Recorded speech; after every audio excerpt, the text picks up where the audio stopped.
Reduzir custos. Essa é a meta perseguida pelas empresas que buscam ser competitivas no mercado.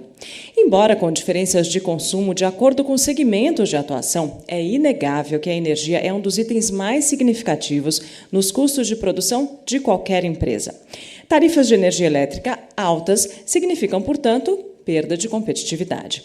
O governo federal vem tomando medidas no sentido de reduzir o custo da energia em benefício do consumo interno e da competitividade da indústria brasileira no mercado global.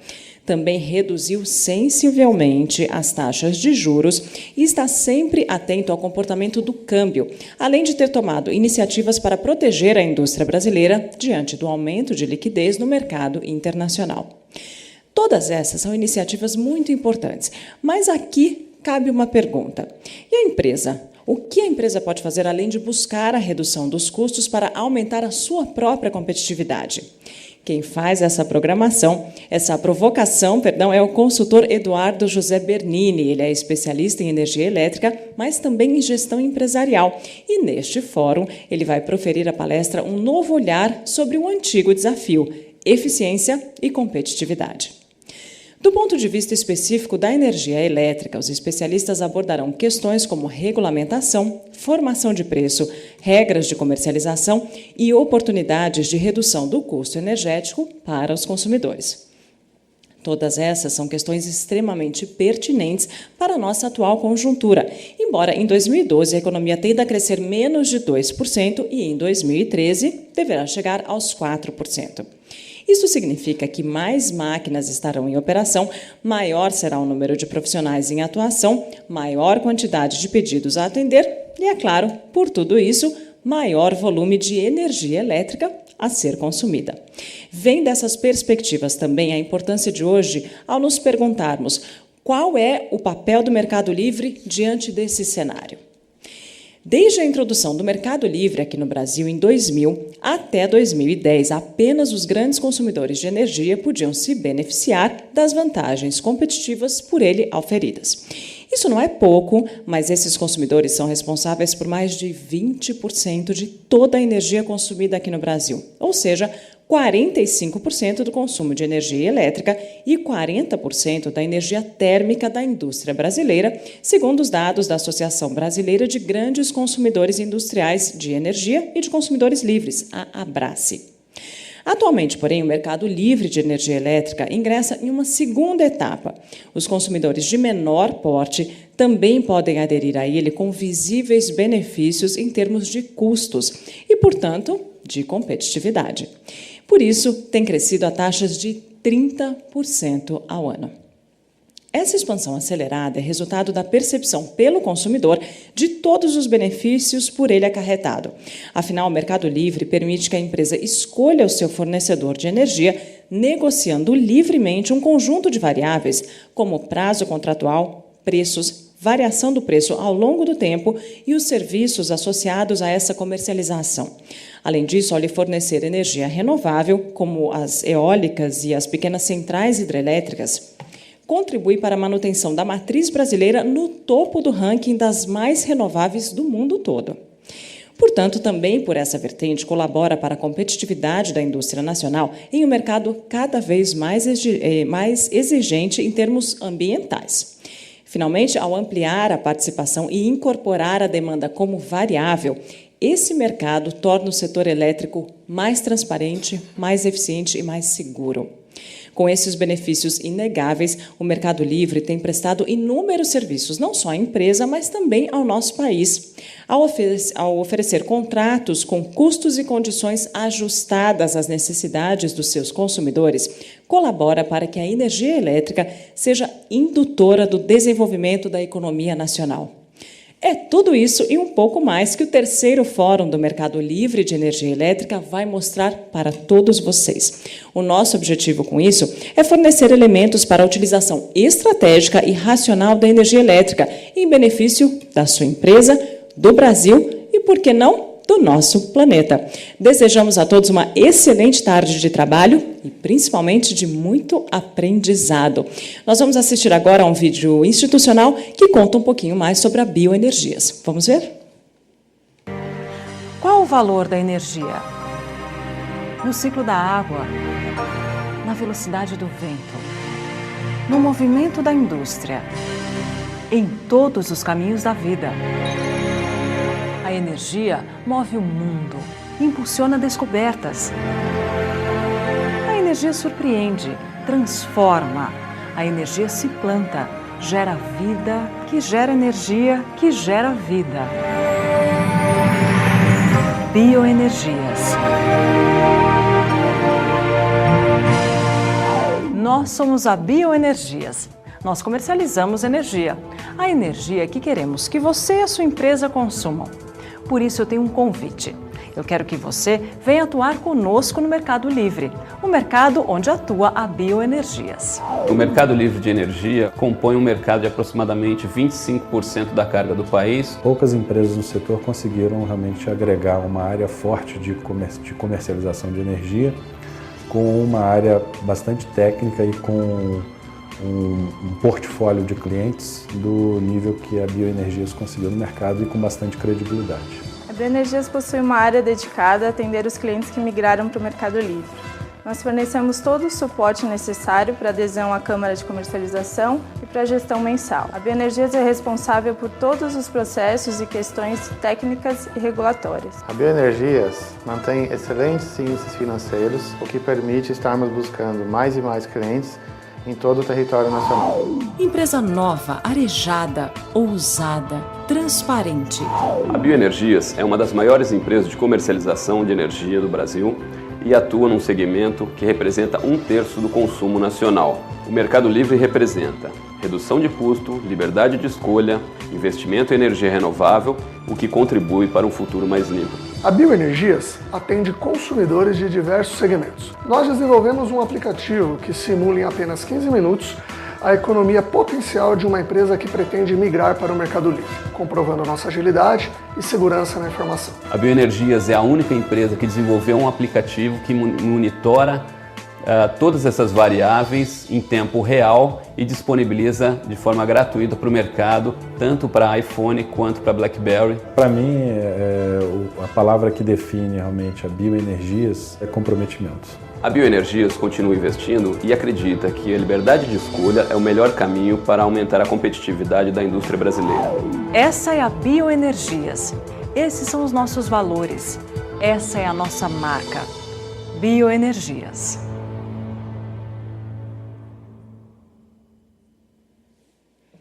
Muito bem, vamos então começar com as apresentações de hoje. Lembrando que vocês podem enviar as suas perguntas para o e-mail contato@bioenergias.com.br. Para iniciar então a nossa programação, eu gostaria de convidar aqui ao palco Eduardo Bernini. Ele é sócio-diretor da Tempo Justo Consultoria Empresarial. Por favor.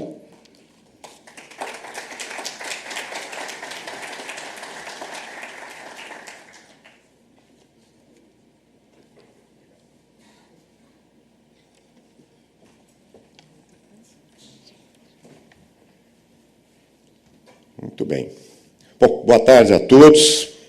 Evidente que é com muita satisfação que eu estou aqui hoje para fazer uma coisa que habitualmente eu não faço, que é não falar sobre energia. Eu prometi ao Felipe que eu não falaria sobre energia. E hoje eu não vou falar sobre energia. Mas vou falar energeticamente, de uma forma muito enfática, sobre um tema que eu acho que nós precisamos exercitar com bastante, talvez com mais frequência do que nós habitualmente fazemos, que é lançar novos olhares sobre velhos desafios. Eu tenho um amigo que costuma usar uma frase que eu adotei como lema. A grande verdade da vida é que nós passamos aprendendo respostas para perguntas. E quando nós sabemos as respostas, mudam-se as perguntas. E eu acho que é um pouco isso que nós estamos vivendo hoje, e, em particular, quando nós olhamos a questão da eficiência, da eficácia, da produtividade e da competitividade. Lançar novos olhares significa, muitas vezes, olhar sobre coisas que nós estamos acostumados, ou que nos falam, ou que nós lemos, ou que nós próprios proferimos grandes frases ou grandes certezas E, de repente, é bom a gente dar uma paradinha e será que é assim mesmo ou será que as perguntas estão mudando e as nossas respostas já não são tão satisfatórias?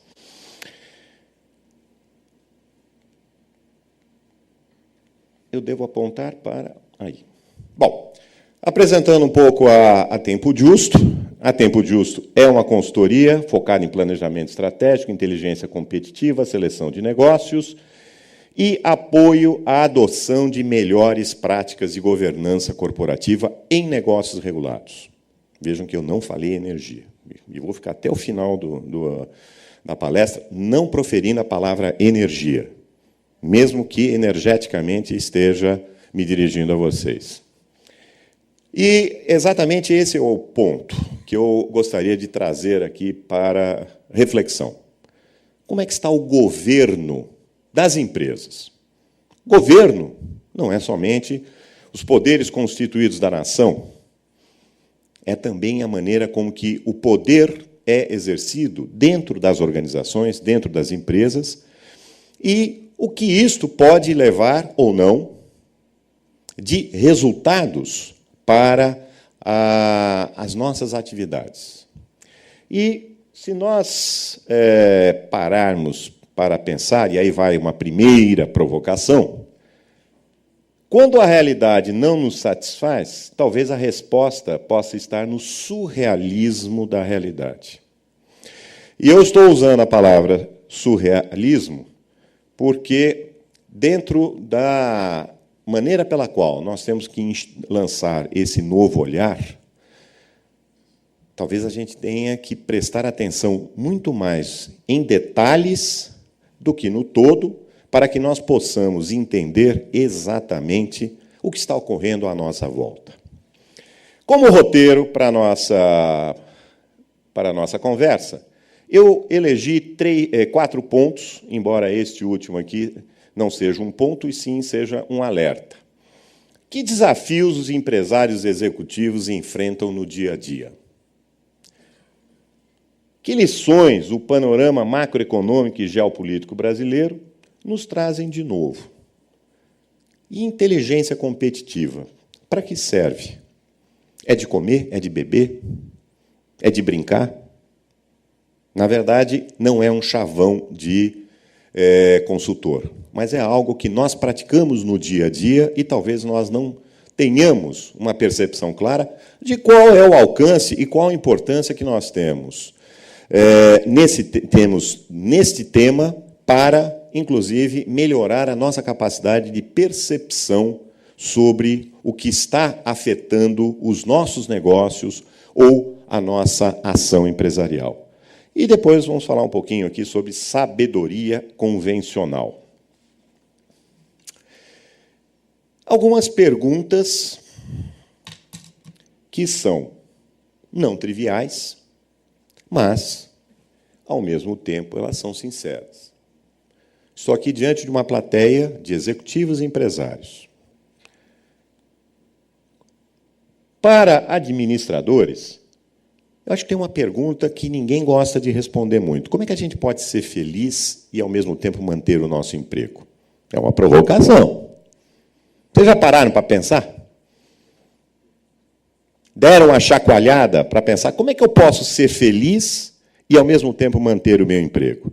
Principalmente porque nós somos permanentemente desafiados a entender e decodificar aquilo que pomposamente chama-se um plano de ação, sobre as mensagens e os desejos dos nossos acionistas, que a gente também chama pomposamente de objetivos e metas, em um ambiente que é volátil e incerto.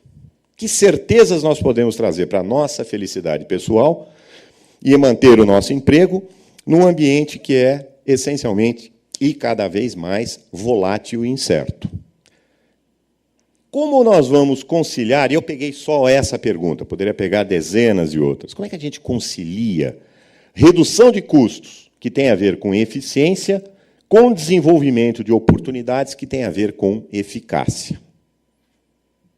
A gente usa os manuais de autoajuda que a gente compra no aeroporto, que tem aquele monte de gurus, Ou será que as respostas estão muito mais perto do nosso dia a dia e talvez dentro do nosso campo de visibilidade, e nós talvez precisamos utilizar um novo olhar para enxergar esses novos elementos que compõem, na verdade, a nossa base de felicidade? Agora, se eu sou empresário, eu tenho uma responsabilidade que vai além do emprego. Eu tenho uma responsabilidade pela perenização. A perenização do meu negócio é uma coisa importante. Como é que eu mantenho, desenvolvo o negócio em um cenário que é volátil e incerto? Tem respostas prontas? Tem receitas prontas? Não, não tem. Não existe. Mas existem elementos que são importantes para que nós possamos conduzir os nossos negócios com eficiência e com eficácia. E um ponto que eu chamo a atenção é a questão da identidade. Nós temos que ter uma identidade com o nosso negócio. Nós temos que acreditar no nosso negócio. Nós temos que acreditar que, além de ganharmos dinheiro, nós estamos realizando uma espécie de busca também da felicidade, de ter a realização.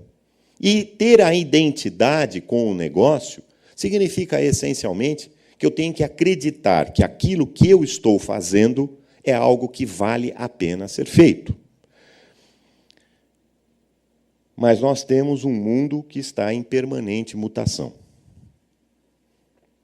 Nada é permanente, ou tudo é eterno enquanto durar.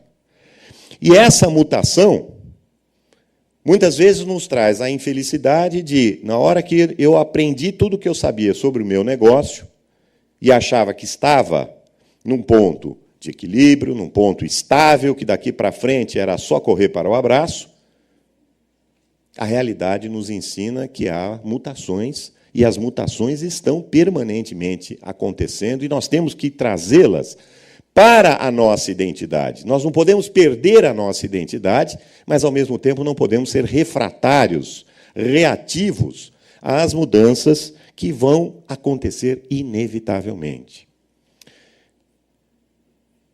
E isto traz um outro desafio muito grande para empresários, que é a motivação. Eu não posso ter um negócio se eu não tiver pessoas que também compartilhem comigo das minhas expectativas, dos meus sonhos, das minhas ambições, das minhas aspirações.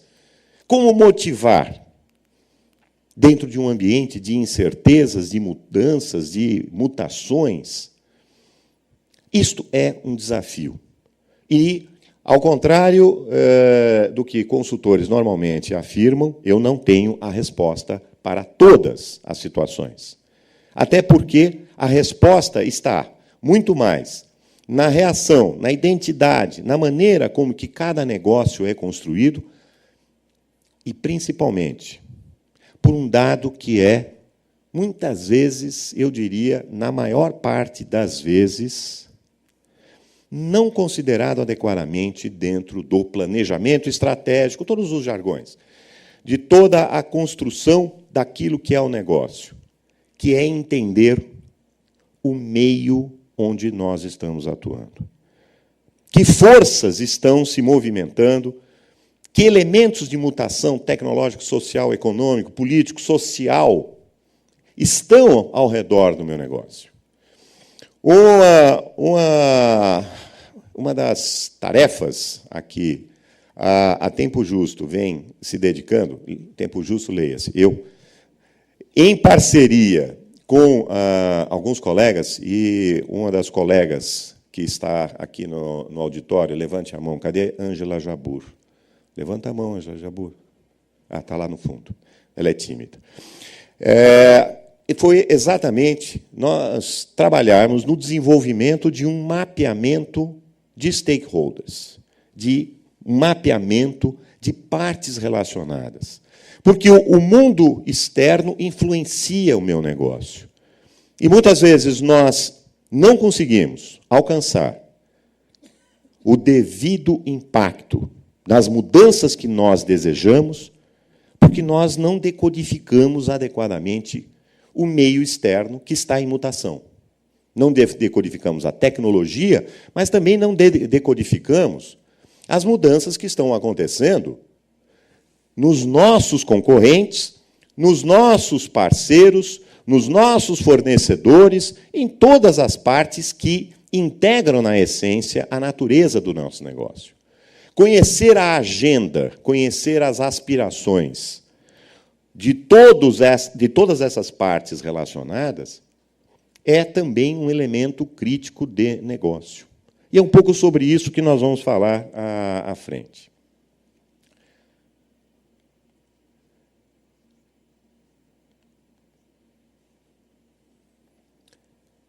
Primeira coisa que eu gostaria de chamar a atenção desse ambiente.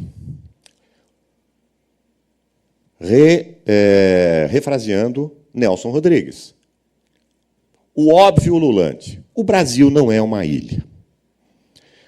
A globalização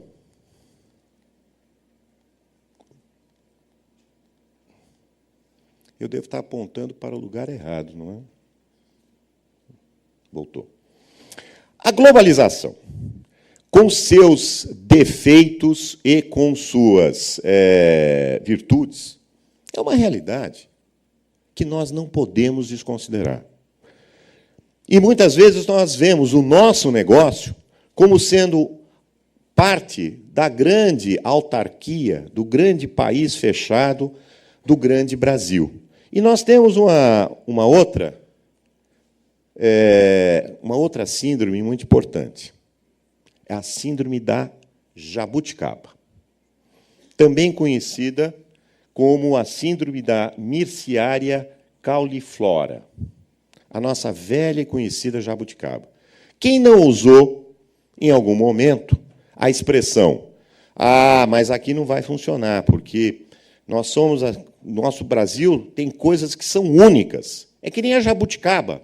Só tem no Brasil. Não adianta nós olharmos para o resto do mundo, porque aqui é diferente. Nós somos diferentes. Aqui é o Brasil, aqui é um país completamente com regras únicas. Não é verdade.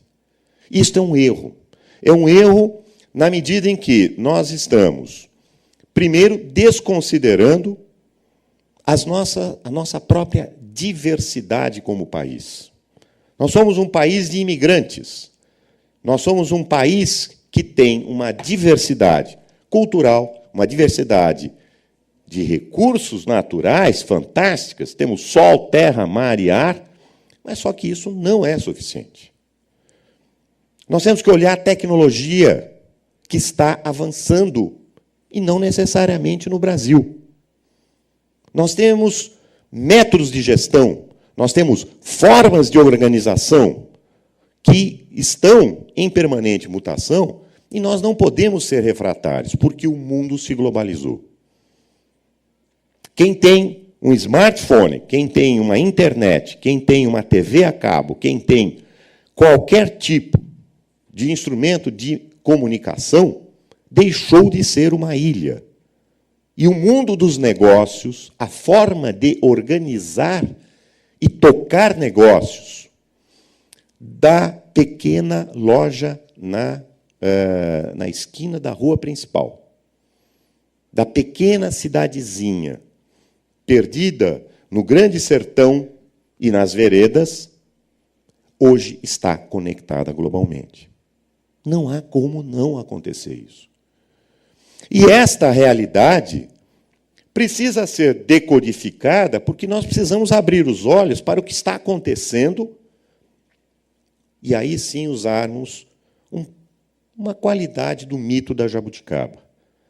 Como é que nós trazemos isso para o nosso ambiente e nos inspiramos a construir uma solução que aí sim poderá vir a ser um exemplo das nossas virtudes, mas se nós nos tornarmos reféns dos nossos próprios defeitos, não abrindo o nosso olhar para o que está acontecendo no resto do mundo e, principalmente, no entorno do nosso negócio, nós estaremos eliminando um dos graus de liberdade e, principalmente, nos tornando reféns dos nossos próprios defeitos e não conseguindo construir com as nossas virtudes. E é por isso que eu gosto do surrealismo. Eu, quando comecei a pensar nessa palestra, realmente a primeira palavra que me surgiu à frente, ou a primeira pergunta que me surgiu à frente foi: como é que eu vou falar sobre um pouco o aspecto surreal da nossa realidade? Ora, através do surrealismo. Portanto, está aqui, René Magritte, o homem, a maçã doce, Le Pomme Sucre. Este é o nosso dilema. Como é que nós vamos pensar o século XXI sem estar com o coração e a mente, sem permanecer com o nosso coração e a nossa mente no século XX? E esse é um pouco do nosso exercício como planejadores, seja como administradores, seja como empresários, tirar a nossa cabeça de lado, permanecendo com o nosso corpo e pensando no seguinte: quantas mudanças já aconteceram nessa primeira década do século XXI? E quanto essas mudanças não vão impactar a segunda metade que nós já estamos vivendo desse século XXI? E é por isso que, para mim, um grande serviço público foi prestado pela revista Exame, com esta edição que foi dedicada não a pergunta. Vocês viram que não é uma pergunta, não é por que somos improdutivos. Não, há uma afirmação. Por que somos tão improdutivos? E esse diagnóstico que a Exame fez tem uma chamada à consciência muito importante. A nossa produtividade é a mesma dos anos 70. No Brasil, a taxa de produtividade avança pouco, como num país rico, mas a riqueza por empregado está no nível de país em desenvolvimento. Caramba, isso dói, né? Isso realmente dói. Por quê? Porque é uma realidade.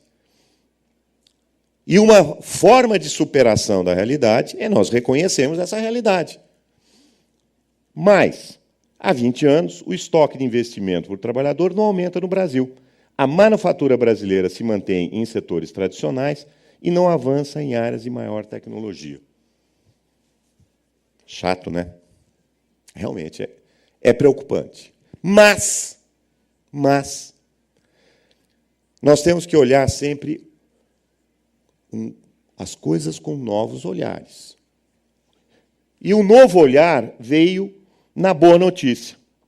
A pesquisa que foi realizada pela Exame, com 113 empresas, revela que elas entendem que produtividade é um problema para ser enfrentado dentro da companhia.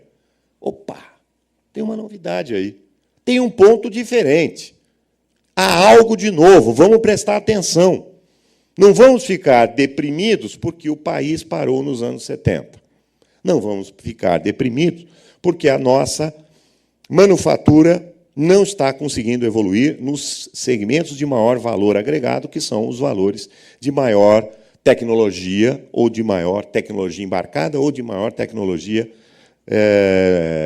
na produção. E vejamos uma outra coisa interessante. É por isso, né? Não. E é por isso que, na verdade, quando nós olhamos com outros olhos a boa notícia, na verdade, nós estamos superando a síndrome da jabuticaba. E, para isso, nós temos que acompanhar os 5 estágios do luto aplicados às empresas brasileiras. Primeiro estágio, negação. Nós somos campeões do mundo. Nós somos melhores. Nós somos insuperáveis. Com o Brasil não há quem possa. O nacionalismo. Só que, na verdade, nós podemos ser campeões mundiais na produção de jabuticaba. Mas nós negamos isso. É atávico. É atávico. Porém, eu apertando, dessa vez ele funcionou. Está vendo como ele é rebelde? Volta. Voltou.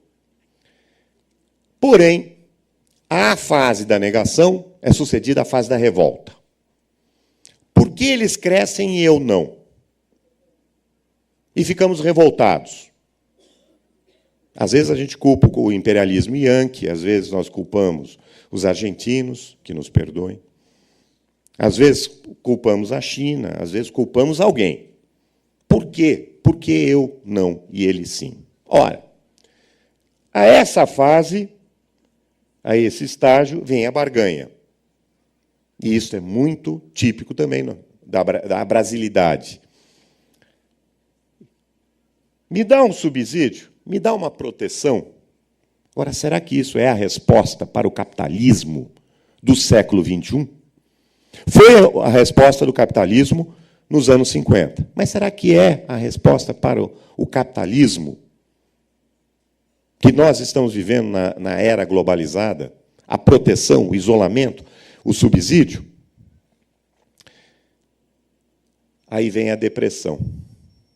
Mesmo com subsídio, mesmo com proteção, meu mundo caiu.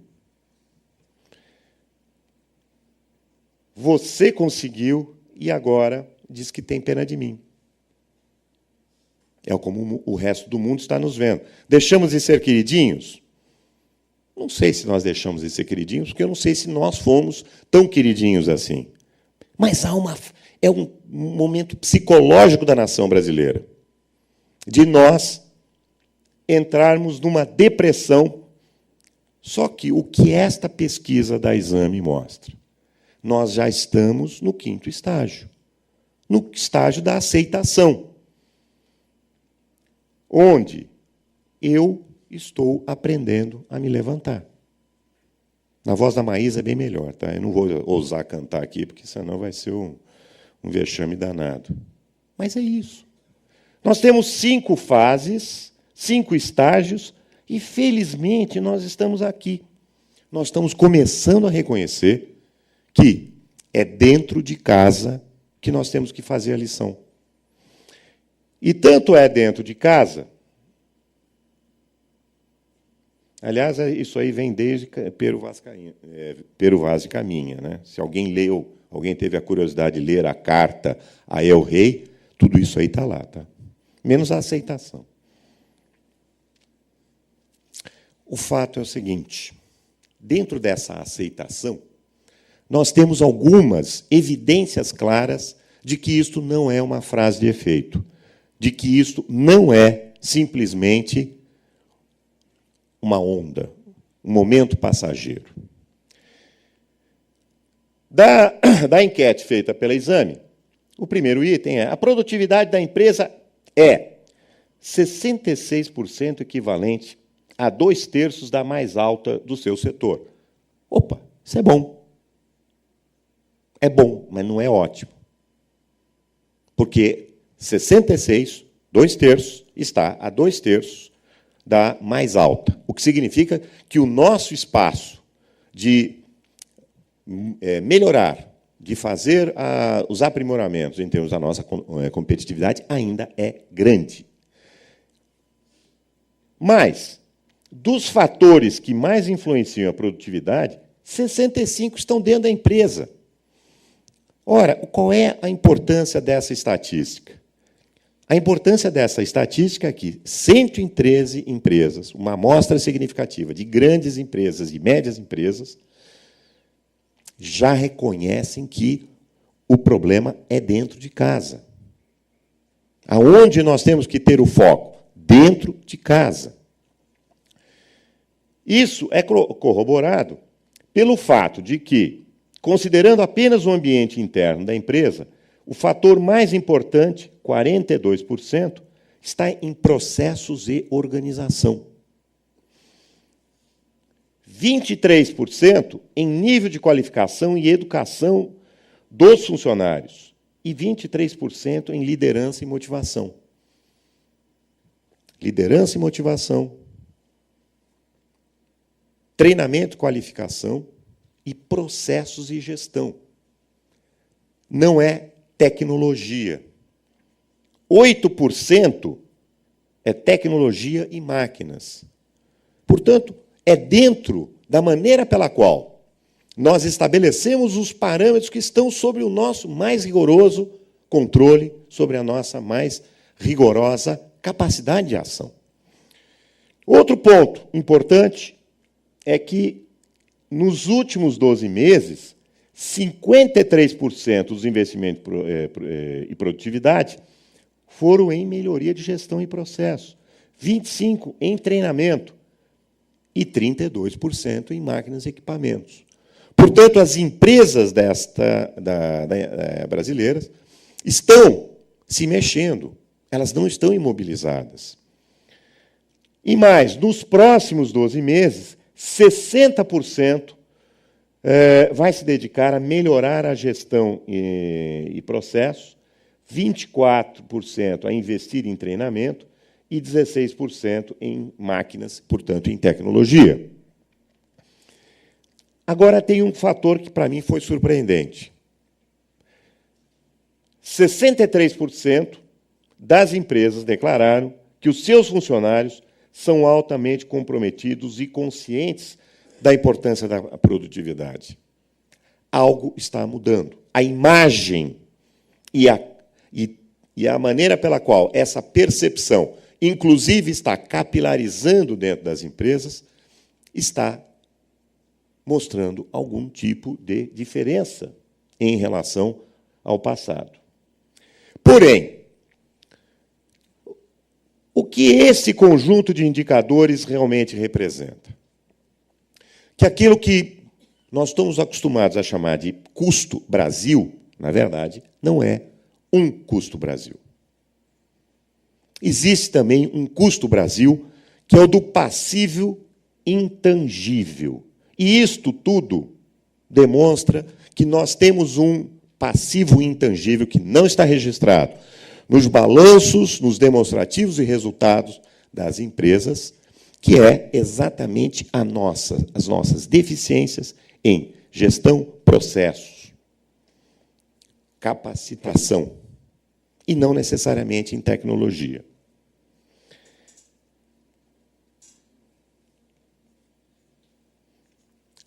E existe um outro custo Brasil.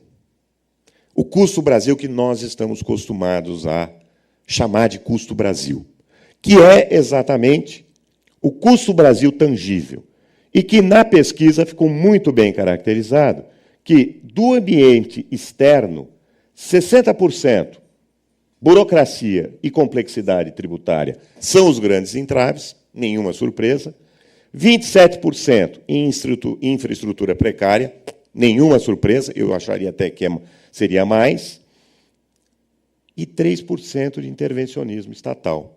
Mas o que me chama mais atenção é que 10% apenas declararam que custo do capital é um fator restritivo do ambiente externo. Ora, por outro lado, as melhorias esperadas para aumentar a produtividade decorrente desse ambiente externo também são bastante coerentes. Mas olha cá, 34% estão atribuindo aqui, se não houver investimentos em educação, eu não consigo aumentar minha produtividade. Isso é um outro fenômeno psicológico. Eu estou transferindo a responsabilidade. Olha, eu não consigo ser mais produtivo porque o sistema educacional brasileiro está falido, nós temos deficiência na escola pública, temos deficiência nas escolas privadas, temos distorções entre o ensino médio e o ensino superior, e, por isso, nós não vamos fazer nada. Não. E aí é que entra o novo olhar.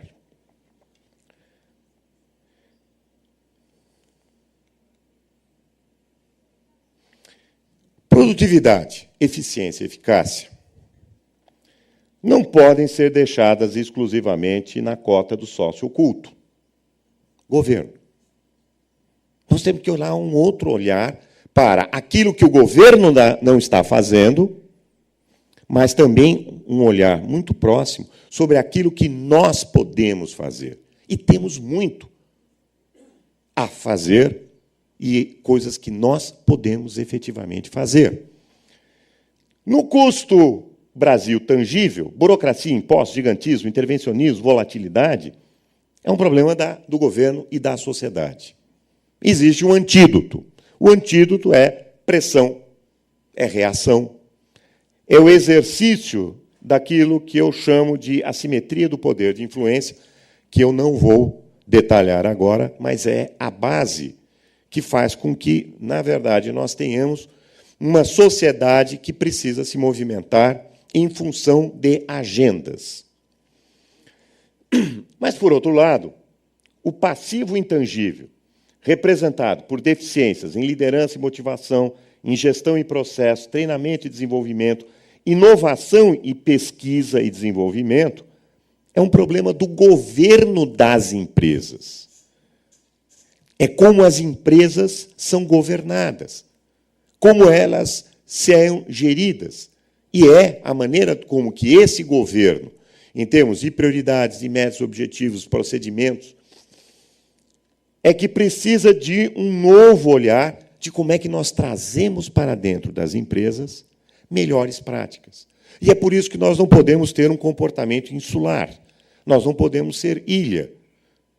Nós temos que fazer parte do planeta Terra. E isto, essencialmente, envolve ação, enquanto que, do lado de lá, é reação. Portanto, esperar que o governo resolva a sua parte exige um poder de influência, poder de ação, de reação, de colocar pautas e levar essas pautas adiante. Mas tem uma parte da lição de casa que é nossa.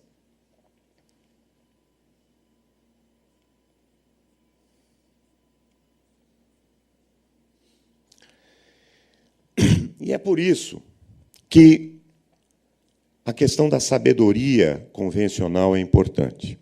E o que é sabedoria convencional? Esse termo foi criado na Inglaterra no século XIX, mas quem trouxe para o mundo acadêmico essa expressão foi John Kenneth Galbraith, no livro A Sociedade Afluente. E, basicamente, a sabedoria convencional é quando nós temos um corpo de ideias ou explicações que são genericamente aceitas como verdade pelo público ou por especialistas, dispensando maiores e melhores questionamentos. Esse é o nosso inimigo visível. Quando nós aceitamos que, pela palavra de especialistas ou pelo senso comum, nós temos verdades inatacáveis, nós começamos a cometer a sequência de erros mais fatal que pode existir, que é perder a capacidade de raciocinar, de analisar, de fazer o liga-ponto, de juntar peças, transformando essas peças em instrumentos da nossa própria decisão. Por isso que esse quadro, a Golconde, de René Magritte, é importante, porque, na verdade, nós estamos diante de uma chuva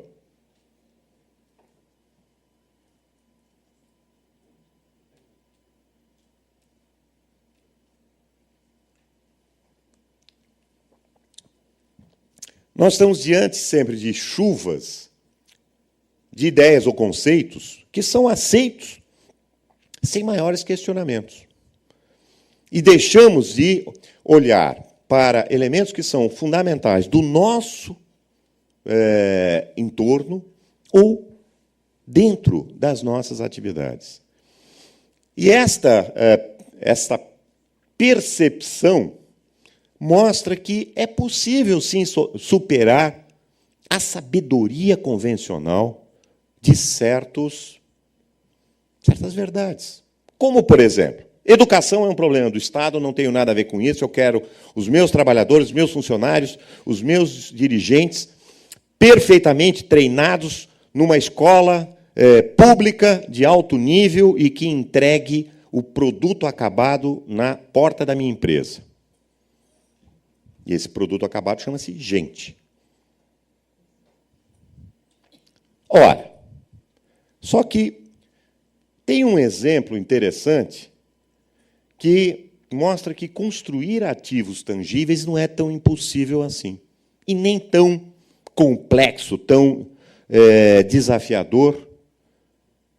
O exemplo da Alemanha.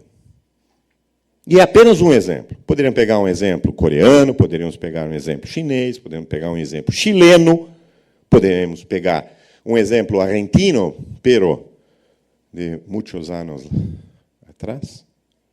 Mas o fato é que a Alemanha, desde as guildas, desde a passagem dos homens livres ao fim da Idade Média, vem construindo uma relação que é essencialmente da educação voltada para o trabalho. Porque você acha que não é?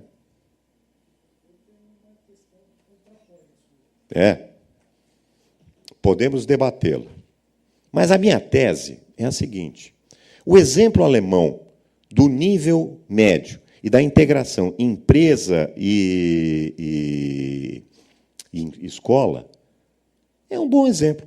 O Cláudio Mori Castro, na Veja dessa semana, tem um artigo muito interessante de reflexão sobre a escola média no Brasil de natureza profissionalizante.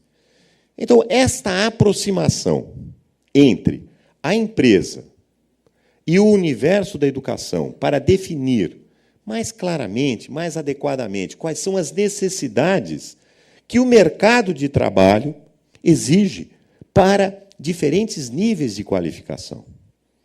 E esta atividade hoje, ela está delegada como um dos custos Brasil, que é delegar para o sistema S, que funciona muito bem, nenhuma crítica, a formação da nossa mão de obra e da qualificação da nossa mão de obra. Então, talvez haja um espaço, e eu gostaria muito de ouvir o que o companheiro tem a dizer, sobre qualificação e o protagonismo do universo empresarial brasileiro, das empresas brasileiras, nessa dimensão. Você quer fazer um comentário? Porque eu não gosto de deixar ninguém sem...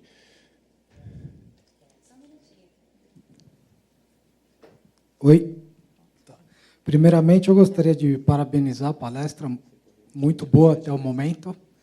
E, na verdade, não é uma oposição à sua questão, até porque se opor à Alemanha seria impossível, né? É um país que tem demonstrado a capacidade de realização que eles têm.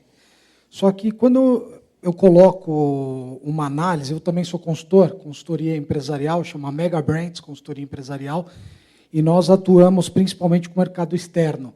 E, mais recentemente, há cerca de 3 anos, a gente vem fazendo um trabalho no mercado interno também. E a nossa principal atividade é exatamente a capacitação e a qualificação dos profissionais existentes no mercado, né? Desde as empresas pequenas e médias, que é o nosso foco central, que hoje representam 85% a 90% da mão de obra brasileira empregada, né? E fazendo um trabalho em cima dessas pessoas para que elas possam exatamente sair da sabedoria convencional, como bem dito no livro Freakonomics, né? Que acabou tendo trouxe essa questão de uma forma muito mais aberta para as pessoas, porque é um livro que não é um livro didático, né? É um livro mais de autoajuda, como se disse, pode ser comprado em qualquer aeroporto. Mas eu gostaria, não me alongando, colocar alguns pontos. Eu sou um defensor nato do Brasil, sabe? Eu sou brasileiro de origem, de família mineira, metade maranhense, e as pessoas questionam muito o nosso país, e eu sou totalmente contrário a esse questionamento, porque nós somos o exemplo, assim como a Alemanha, de realização. Nós somos a 6ª economia do mundo. Independente de quais parâmetros a serem analisados, nós somos, perante aos parâmetros mundiais do planeta, a 6ª economia do mundo. Para chegar a esse patamar, alguma coisa nós temos de semelhante com os alemães, né? E também eu gostaria de lembrar que nosso país é um país novo, né? Nós temos 500 anos de vida, né? E o Truman não implantou no Brasil o Plano Marshall, né? Que foi implantado na Alemanha. Então, isso também é um quesito a ser levado em consideração na realização muito bem feita dos alemães perante o mercado de trabalho e o mercado como um todo. E também fazendo uma outra análise que eu acho importante é que no Tratado de Paris de 1815, que é o tratado ali da União Europeia, do convívio, do bem-estar social na região, eles se opuseram a esse tratado logo depois, em 1914, que culminou a Primeira Guerra Mundial, 14 e 18. Né? Depois foi assinado mais um tratado, e eles se opuseram ao tratado em 1939, e mais uma vez criaram a guerra. Então, assim, logicamente, que é um país brilhante, assim como o Brasil, assim como o Peru, assim como o Chile, que você citou, que são quase 30 milhões de habitantes, então, quer dizer, comparado a nós ou qualquer outro exemplo, como a Alemanha, que são 85 milhões, tem muita coisa a se levar em consideração. Então, os pontos são esses. Então, você traz uns pontos interessantes, né? E até, de certa forma, reforçam o meu argumento. O meu argumento é de que, primeiro, nós não podemos esquecer duas coisas. A realidade, e a realidade mostra o seguinte: o Brasil é um país tão novo quanto os Estados Unidos. Só que cada trabalhador americano produz 5 vezes mais, tem uma produtividade 5 vezes maior. Os alemães, 4. Ora, isso significa que nós não temos que ter também o complexo do Jeca Tatu, de ficar o caipira picando o fumo. Por isso que eu trouxe aquele quadro do Almeida Júnior, por causa disso. Nós não podemos ter esse complexo de ficar ali picando o fumo. Isso nós só conseguimos vencer exatamente este quadro, essa superação da sabedoria convencional, quando nós percebemos que algumas coisas estão ao nosso alcance, e você merece uma salva de palmas por estar dedicado à formação de mão de obra, porque este é o ponto mais crítico que eu vejo hoje na nossa realidade mais imediata. Eu fui professor muito tempo. Eu comecei dando aula no Mobral. Alguém aqui é contemporâneo do Mobral? Acho que poucos. Não precisa levantar a mão para não denunciar a idade. Então, eu acredito na educação e acredito na qualificação. Mas nós temos que também olhar o seguinte: o que o nosso universo empresarial pode estar fazendo para si próprio, de benefício para si próprio, olhando algumas coisas que não são triviais. O ambiente de negócios e a redução da burocracia, como é que a gente combate? Tomando a Bastilha? Les enfants? Não vamos fazer uma tomada na Bastilha. Mas, se nós tivermos melhores práticas de governança corporativa em todos os seus pilares e construirmos exemplos construtivistas, nós vamos estar, na verdade, criando parâmetros que, por assimetria do poder de influência, vão constranger a ineficiência da máquina pública. E, infelizmente, a máquina pública tem ineficiências, precisa ser corrigida. E aí o exemplo da organização e da melhoria de práticas dentro do universo empresarial cria a pedagogia do exemplo para que também, do lado da burocracia, do ambiente de negócios, muitas vezes asfixiante, que é criado, nós tenhamos até as condições morais de manter um nível de pressão mais elevado sobre aqueles que precisam também mudar seu comportamento. Em inovação e desenvolvimento tecnológico, nós temos que esquecer um pouco a história da jabuticaba. Não adianta, se nós não olharmos que o mundo está ousando, que o mundo está inovando, e que, dentro da nossa realidade, nós temos muito espaço para adaptar aquilo que está na prateleira do mundo, mas também de criar as condições para que haja um desenvolvimento através de um pouco da análise SWOT, nos nossos pontos fortes, fraquezas, as nossas oportunidades. Porque esses 26% de empresas brasileiras com produtividade igual ou superior à de suas concorrentes no mundo têm alguma coisa para me ensinar. E nós precisamos estar abertos a compreender o que essas empresas conseguiram fazer de diferente e, sobretudo, diferente no sentido, inclusive, de garantir que nós não estejamos fugindo das nossas características básicas, das nossas características sociais, das nossas características como povo, como nação, como geografia, inclusive. Agora, nós temos que ter também uma meta que é imutável. Se nós não tivermos a humildade e combinarmos a humildade com proatividade como condição de sobrevivência, nós corremos o risco de reproduzirmos um pouco o que a nossa história veio reproduzindo. Grandes espasmos, grandes momentos, mas não necessariamente termos a continuidade, a persistência, a garantia de que nós estaremos num mundo que cada vez mais está exigindo sustentabilidade. E sustentabilidade não é apenas o contexto ambiental, mas é também a garantia de que, ao iniciarmos uma trajetória, nós vamos ter as térmicas adequadas para mantermos em voo.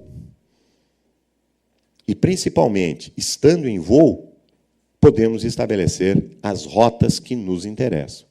E, para isso, fraquezas, pontos fortes, oportunidades e ameaças precisam ser devidamente decodificadas. E é por isso que eu quero terminar com este outro quadro de René Magritte. Alguém percebe alguma sutileza nesse quadro?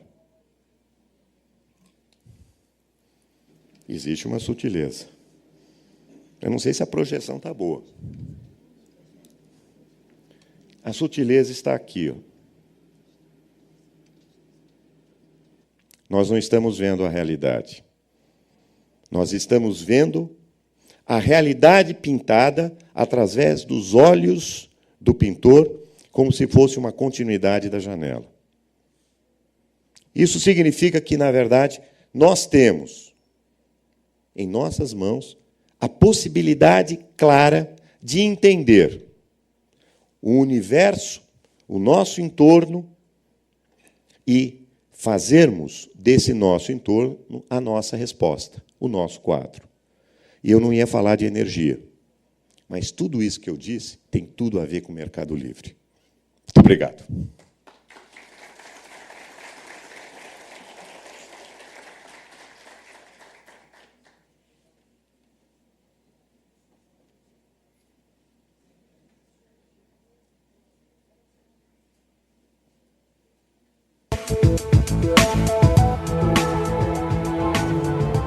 A Wikibold é uma indústria alimentícia, líder na linha de pães especiais.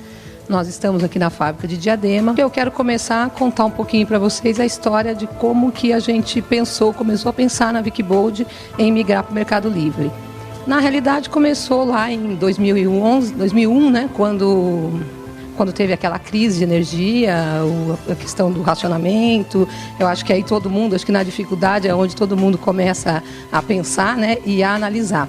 Começamos a analisar as contas e verificar que as tarifas eram muito altas e começamos a pensar nessa questão de Mercado Livre. Na época, nós tínhamos 2 plantas que tinham um consumo mínimo que poderia migrar para o Mercado Livre, né, de energia, que era a planta de Diadema e do Rio de Janeiro. Foi difícil convencer as pessoas de que isso era vantajoso, o Mercado Livre era vantajoso. O maior medo de todo mundo com quem a gente falava era